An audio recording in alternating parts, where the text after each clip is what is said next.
And this morning we are talking about, let's get real about life, lowercase l, that's us, and the uppercase L, that's divinity, that's God. So this human life and our life experience is what we are talking about this morning, with all its twists and turns, with all its ups and downs, with all its joys, with all its sorrows, because that's life. That's what we live. There are ups and downs. There are all of these different experiences and situations going on, and especially I found this week with the shootings in Parkland, Florida. I mean, that I had to really ponder my spirituality. Not that it's ever in doubt, but I have to address it, because it's something that I feel, for me personally, hit the psyche of my humanness. And I still, even with that, want to hold the fact that this community and these teachings are about staying centered, aligned, and grounded in our life, no matter what takes place. Because if we don't do it, who will? And if we don't do it, what is the alternative? We can live our lives in complete anger, resentment, frustration. We can do that, because these are times that are very challenging. And I'm also saying, because I thought about this too, that as you are led, guided action, take that action, as long as it is centered in peace. Take that action. Take a stand, as long as it aligns with your integrity. I mean, this is our world that we are living in. This is the smaller case L that I'm talking about partially this morning, and then moving on to the uppercase L, which is, as Addie spoke so beautifully, eternal, eternal. But for here and for now, I would like to dedicate myself to live my life in peace. Do I get upset sometimes? Sure I do. That's not a happy time. It's not a happy time to see children gunned down and healthy teachers gunned down. No, that doesn't feel healthy and uplifting. But I must, as a minister, as a spiritual leader, as a human being that has decided that I want to live my life in peace, I must be in integrity with that. And so that's what I invite us to do. And I didn't want to leave that out of the talk, because I think it's so important to address all of these issues that go on in this world. I mean, there are so many. There are so many. But anyway, I just wanted to say that I am with all of you, with my heart, with my love, with my peace. And I want us to know that we are a community, and this is a place where you can come to get realigned with joy, with that peace, with the light. But now I'm also talking about the uppercase. And what is the uppercase L? We talked about that all month. God. Thank you. Yes. God, Spirit, Infinite Light, whatever you want to call it. Ernest Holmes, in the Glossary of Science of Mind, defined the life as this: the animated principle of being, that inner something that makes life, that which runs through all, which enables anything to be what it is. And so he's talking about that essence of life, that eternal self, the energy that is the truth of our being.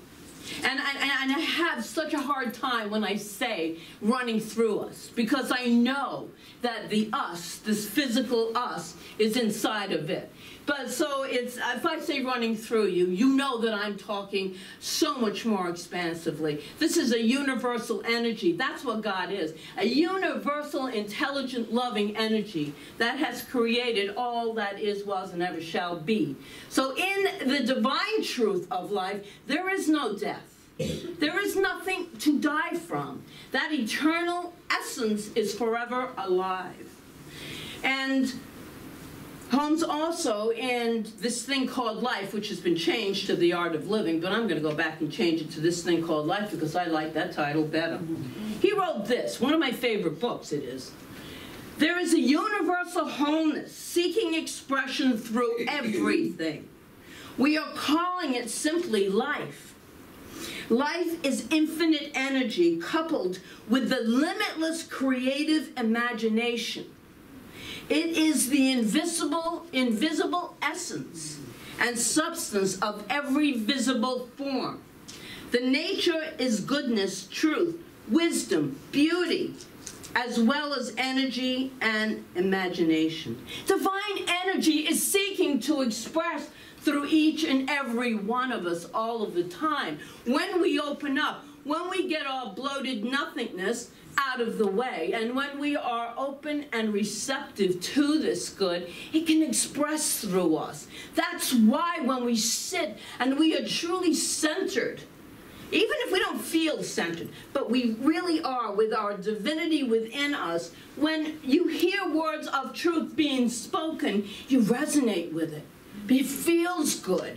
It feels good because it's truth, and the truth within each one of us is resonating with the truth spoken here and anywhere that it's spoken. It's not just spoken here, by the way. It's spoken everywhere. Truth is truth. It's new thought, ancient wisdom. It's been around forever. So today we're going to get real about the interplay between the small L and the large L. And I hope that referring to the lowercase l life and uppercase L life sounds familiar to you, because I did spend a whole month on it in the fall, but I know how wonderful everyone's memory is. It's like mine. But that's okay, because Don Miguel Ruiz says if you live in the now, you don't have to remember what took place. So that's always my out. I forget everything, because inevitably I forget a lot. But you know what? It doesn't matter, because there's so much more to remember. In this now moment, everything is available to us. I love it.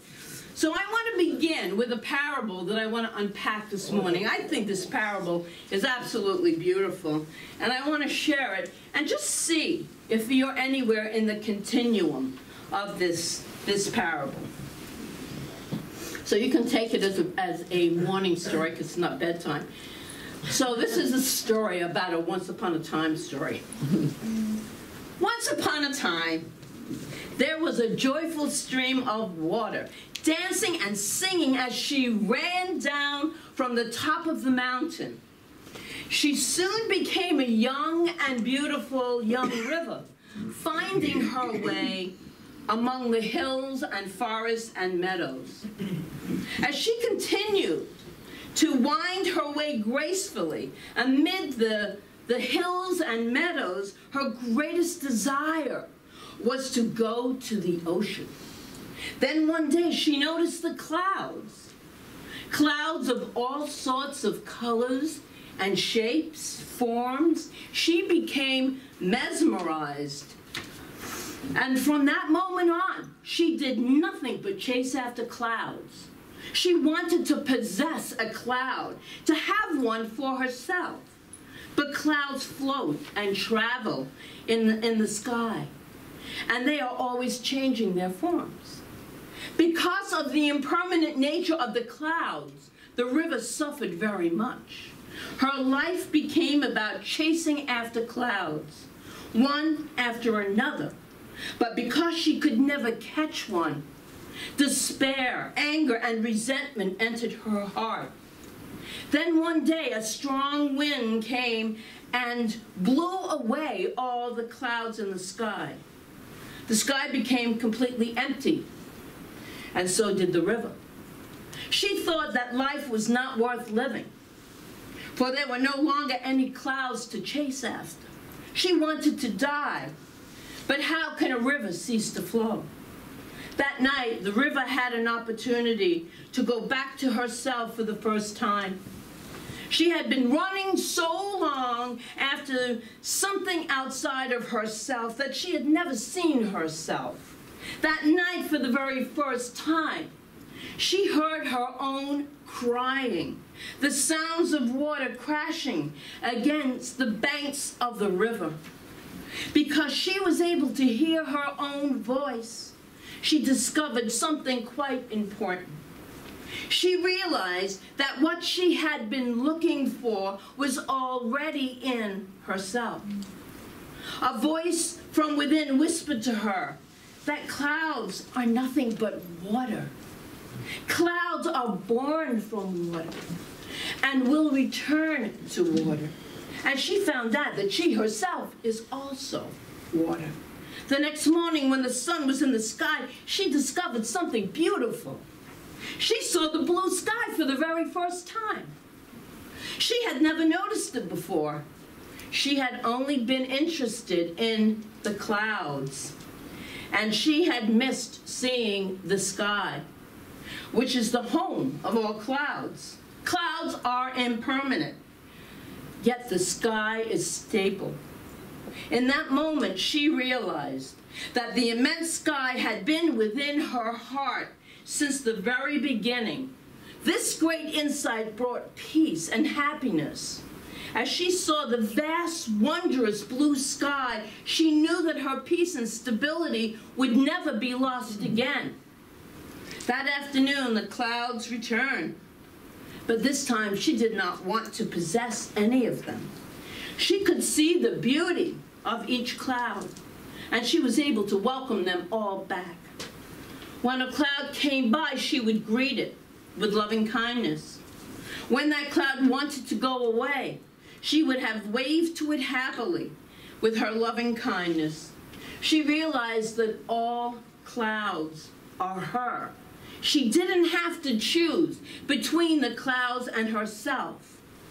Peace and harmony existed between her and these clouds. That evening, something even more wonderful happened. When she opened her heart completely to the evening sky, she received the gift of a full moon. Beautiful, round like a jewel within herself. She had never imagined that she could receive such a beautiful gift. She received the gift of that beautiful moon within her heart, and in that moment, the water, the clouds, and the moon took one another's hand and walked slowly, slowly to the ocean. It's a beautiful story. What's it got to do with my topic? Right? We'll stay on topic. What's it got to do with my topic? Well, let's look at 3 pieces from that story. The purity, beauty, and innocence we are born with. That's the first piece of it. The river began by being this joyful stream of water, a spring that was always dancing and singing as she ran down from the top of a mountain. As she grew, she beautifully winded her way gracefully among those hills and meadows. And her greatest desire was to go to the ocean. And that, I think of children all the time, and the innocence and the beauty. They come in singing, and when they come on and sing, they sing and they dance, and they're filled with joy because they haven't discovered the want yet. They haven't discovered that they need to possess anything yet. So the innocence is such a gift to see and experience. And that beauty, that purity, that innocence with which we came into the world, it's still within us. We teach in New Thought that we are born in original innocence. We are not born in any kind of original sin. How crazy is that? It's completely crazy and depressing. I will say that. I think all depression must come from that, or a lot of it, from that original concept that we might have been taught that we're born in original sin. Now, in New Thought, which is what this is, religious science New Thought, we're born in original innocence. We truly are. We're beautiful beings of the light. Of course. Yes, we are. And there is something innate in us that yearns, and it is. That's why we're here. That's why we come to workshops and classes and hear speakers and read all these books, because we're here to retain that connection with Source. The Source that we came in with, that we knew from the beginning. And I believe we all have it at first. at first, we're all born with that. But the minute we come into this world, we grow into this even larger increase in amnesia. So we forget. We forget the truth of our being. And there is a story that I've told many times. It's in Radical Forgiveness, which we just finished. There is a precious story of a couple who had the 4-year-old. And you might have heard this, but if not, I still love it. This 4-year-old had a brand new baby in the house, a newborn baby. And the 4-year-old wanted to spend time with this newborn baby. And it was quite insistent to the parents that he wanted to be alone with this baby. And the parents were a little hesitant. He was 4 years old, it was a newborn baby. But they put one of those baby monitors up so that they could hear what was going on. And so that was in the room, and they let the 4-year-old in with the newborn baby. And from what the parents could tell from the baby monitor, it sounded like the big brother got really close to the baby's ear, as though through the slats on the crib, and said, tell me, baby, what is God like? I'm starting to forget. We forget. We forget how beautiful and innocent and perfect we truly are. That is the truth. That's what I believe. And I'm going to stick with that belief, no matter what experiences take place in life, because as we hold that higher watch, we are a beneficial presence. We are a beneficial presence, and that's what this world needs. So we come into this life having this beautiful connection to Source, to life, capital L, to the ocean in our parable. Innocent, pure, beautiful, playful, and joyous. And then we learn about the clouds. All those things in life that we cannot have. Yes? We chase after these clouds. We try to catch these clouds.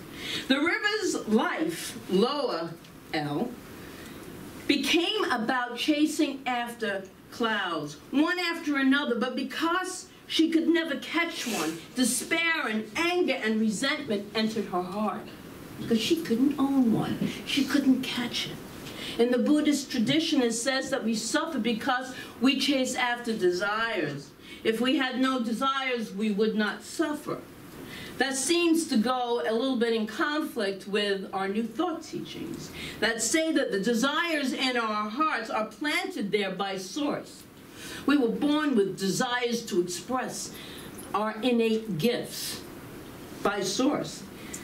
And it's our divine right to experience and to express them. So which is it? Perhaps it's both. Why not? Perhaps it's both.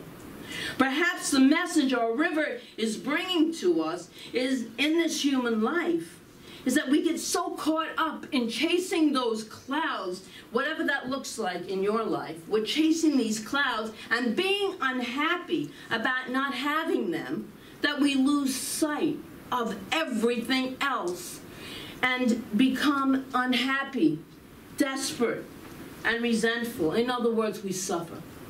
We suffer because we chase after the things that are outside, that are not permanent anyway. They're impermanent. Instead of going within, where the permanence of divine essence is, within, never changes. That's our truth. That is our truth.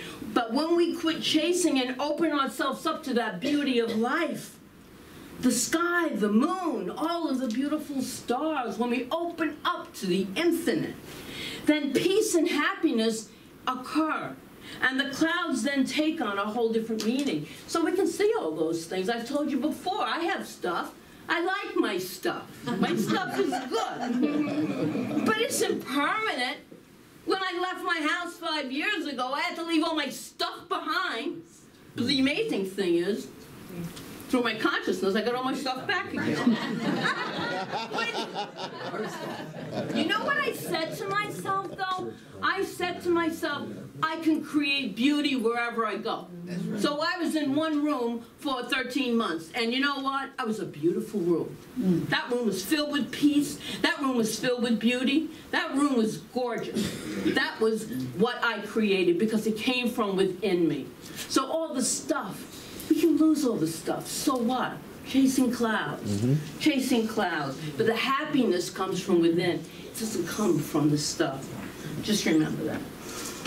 Our power to create a life we love living lies in not chasing those things, but loving them into being. Loving them, and what does that mean? In other words, not chasing after we want, after what we want, but we don't have, but rather loving what is. Loving everything. That's what I did in that room. Loving what is. I loved the fact that I felt safe in this one room with a big walk-up outside. But you know what? It was a place of beauty to my soul. So it was peace. This is what I'm saying. Loving what is. It is what it is. Loving what is. We can love into our lives exactly what we want because the infinite source of life is love and is yearning to bring us that which we love. What we align with in pure love. It gives to us. You know, you've done it when you've let go and you've manifested. It's amazing to watch how this universal law brings to us exactly what we really desire, and usually so much better. So much better. But we got to let go first of all. Ernest Holmes writes, "You do not have to beseech life to be good or to bring good into your life. Life is like the sun. It shines on everything. Get out of the shadows." I love this. "Crawl out of your basement. Open the windows of your mind. Open the doors of your soul." Yes. "Lift up your thought and let life be to you whatever you wish it to be." That's how powerful we each are. That's how powerful. But no one ever told us that. But that's how powerful we are. We open the channels to a joyous, fulfilled life by focusing on what we love. What we love. Not on chasing after what we don't have. That's unhappiness. And then the river gives us a final message. You didn't know all of this was in that little parable, did you? This is the final message from that river. "Return to the beginning, as the river did, when she held her hand with the sky and the moon and walked slowly, slowly to the ocean." That was her first desire, to be in the oneness, the ocean. So that's return/surrender to source. This word surrender, though, a lot of people could bring up images of giving up, waving the white flag, "I surrender, I give up," or conceding a loss. It sounds like an act that is extremely disempowering, but au contraire, it is not. No, it is not. If I don't mean waving white flags, giving up, conceding, then what exactly do I mean? Well, I once heard a spiritual practice of surrender defined as this: having a belief that as deeply as we are willing to let go, Spirit is willing to fill us up. Let me just redo that again, even better, because it's really powerful. It's really powerful. And this is the practice of surrender. Having a belief that as deeply as I am willing to let it go, Spirit is willing to fill me up. Spirit, this energy we talk about, this God stuff, cannot come in, cannot be in your experience if you are all clogged and blocked up. So the surrender makes space for more of God's good to fill us. And I'm telling you, this is truth because I've used it. I've seen it, and I've seen it in many, many people that I know in this room. That the minute they let go of an idea that they had to have, that kept them blocked, but the minute they relaxed into it, everything changed, everything shifted, because there was room for this spirit stuff, this divine stuff to fill them. And that divine stuff is all good, because God is good. And when we say God is good, there is no opposite to that. God is good, and period. That's it. So having a belief that as deeply as I am willing to let go, Spirit is willing to fill me up, can change so much. It can change so much in our life. We could see it as a willingness to step into the unknown, which just our ego loves to do that. Just without knowing what the next step is, stepping into the unknown. Watch that fear jump up. But you know what? When you go through the fear anyway, feel the fear anyway. It's fear. It passes. It doesn't stay forever. Fear always passes. And you go through it with your strong belief, with your idea of truth, then you will find such an incredible love waiting for you. It's been waiting for all of us to embrace it, to open to it. So we got to surrender the stuff that no longer serves us at all. We don't need those old beliefs that no longer serve us anymore. We could see it. We could see it as the highest self-expression, which has never been fully revealed in our lives. Holmes tells us again, and living now, they have Art of Living. Our highest satisfaction comes from a sense of conscious union with this invisible life. With this invisible life. You can't see God, you can't see emotions, you can't see thought. You can't see these things, but they're there. That's where faith jumps in. So how's your faith lately? Check that out. And that is what this journey of life is really all about, realizing who we are in God, who we are. We are eternal expressions of this divine energy, this beautiful light that loves, that is intelligent. And we are returning to the center when we turn within. We are returning to the source. We are returning to the ocean of life itself. And that's a good place to be. That's a good place to be. And so our beautiful example of the river's journey helped us get real about the interplay between the lowercase l and the uppercase L, our human life and our divine life. And so here's a recap, a reminder. We are born pure, innocent, and beautiful. And we are magnificent because we are born of life. Second point, we lose our footing and sometimes our way in this life when we chase after that which we want and don't have, rather than loving it into being. Love it into being. You have a vision, you have an idea, love that idea. The imagination's powerful. Love that idea, love it into being. You'll see it manifest. I'm telling you. I always say money back guarantee. Anyone that walks in that door, anything that I say like that is truth. Our greatest, and the third part is our greatest and deepest satisfaction in this life occurs when we are in conscious union with the invisible, the ineffable, the eternal life of the divine, the source of all good. It's time for us to stay there. Yeah, we get upset. You know, things take place in life. It's okay. It's okay to take a stand on that. You're in integrity with yourself. And don't let anyone else tell you anything different. That's a spiritual act too. Signing petitions, making a protest, as long as it's done from a place of centered truth, that's okay too. But the most important thing for all of us to remember is we are loved. We are loved fully, completely, and absolutely, unconditionally, forever. That's what we must remember. These bodies are temporary. They are temporary. They are not who we are. Who we are is divine. And that's what I have to say.